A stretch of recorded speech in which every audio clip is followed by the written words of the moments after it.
How strong you are in the gym means absolutely nothing if you can't take that strength and apply it in a competitive setting. Transfer of strength into athletic power is absolutely vital.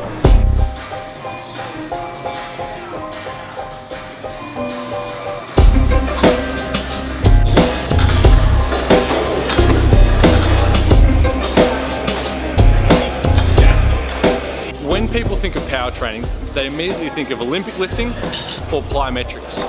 But they're missing a fundamental and important step. It is possible to simultaneously train your strength and your power by harnessing a theory called the intent to move theory.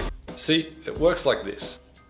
As we lift heavier weights, our nervous system recruits bigger motor units to meet the intensity of the task. The same is true for speed. The faster we move, the more motor units recruit, and then the faster we engage them.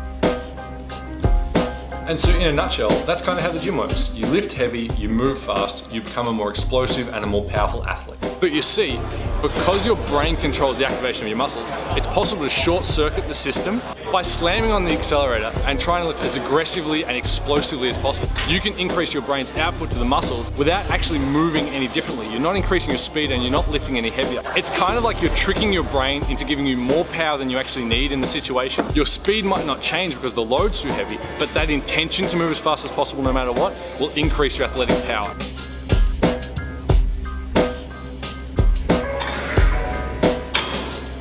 So one of the best exercises to capitalize on the intent to move theory is the core lift. The really cool thing about a core lift is it very closely resembles a vertical leap or an athletic position, so you get a nice low glutey shape.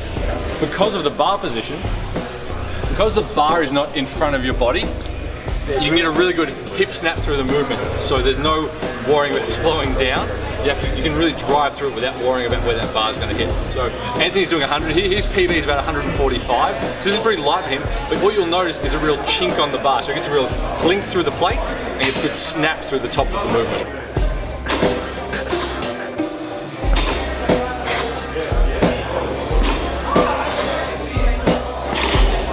So what you see is Anthony's getting a really good hip drive. For athletes lifting in the gym, that last part of the lift, the bit where you really explode and snap through the lift, that's the most important bit. That's where you leave the ground, that's where you create vertical leap or explosive speed.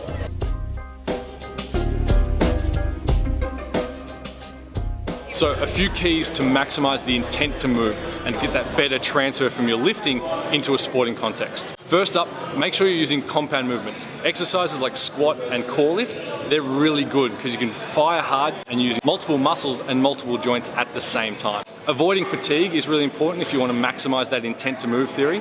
Both neural and muscular fatigue are really going to interfere with that ability to create power, especially under heavy loads. So rest of 3 to 4 minutes between heavy sets is a really good sweet spot. That's going to help keep your ATP PC stores high, but also going to keep your nervous system fresh. And lastly, you want to keep good form. The goal here is to be aggressive and attack the weights with some intensity, but respect the weights and keep that form nice and clean.